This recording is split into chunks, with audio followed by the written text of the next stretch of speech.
The evil entity. Spiritual entity attachments are more common than many realize, often only becoming noticeable after they have significantly affected someone's life. Some people may even have attachments from childhood, growing accustomed to the entity's presence. This story is based on true events of a woman named Sophia, who had been living with a spiritual entity ever since she was born. She was told by her mother that this entity existed since the time of her forefathers, and that it was passed on from generation to generation. She would often feel a strange presence around her at times, while she was sleeping, eating, or simply sitting around. Sophia had been facing all this ever since her birth, and had gotten very used to this presence by now, when she was 22 years old. It was all fine until she experienced something she had never even thought of. It was 12:50 at night when she woke up from her sleep. She couldn't fall back asleep, so she decided to scroll through her phone. It was all fine until the clock hit 1, and that's when she started hearing noises at a distance in the house. The sound was as if someone was dragging something along the floor of the house at a distance. The voices were quite vivid, so Sophia decided to ignore them, as she was used to such noises. The noises kept on going for a while until they stopped all of a sudden. Few minutes passed by until the clock hit 2:30.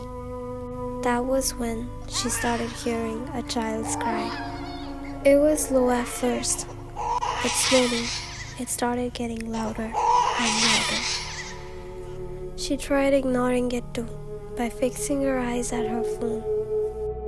But just then, the half-open door slammed shut, and when she tried looking towards the door, she felt as if her body had paralyzed. She could not move or speak, but only watch the horrifying scene. This all made her frightened. She could hear her mom's footsteps at a distance, but she couldn't move to call out for help. It was then that she saw the door's lock locking itself and then unlocking. This happened multiple times. The child's cry kept getting louder and louder. Then all of a sudden, everything stopped. Sophia's eyes were fixated at the door, where she saw the most horrifying thing she had seen. She saw that the figure was standing by the door, looking right at her. She tried screaming, but she couldn't. Suddenly, she felt a sharp pain on her arm, and that is when the black figure disappeared, and all the noises stopped too. Just as this happened, she felt she had control over her body again. She quickly got up and began reciting Ayatul Kursi, which is recited in Islam for protection from such evil entity. After reciting it, she fell asleep. When she woke up in the morning, she felt as if a huge black bat had passed by her ear. But as she got up, she noticed her arm, which was scratched. She didn't have the scratch a night before.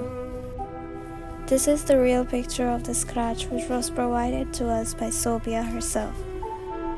When I further questioned Sophia about what exactly does she feel around herself, she stated, "I feel them around me all the time. They're making noise around the house. The noise is quite evident in my ear, but what's scary is it gets worse at night." This story is entirely based on true paranormal events felt by Sophia, who shared her story with us. If you have your paranormal story to share too, then email it on the given email in the description. If you enjoyed this video, then don't forget to leave a like, share, and subscribe.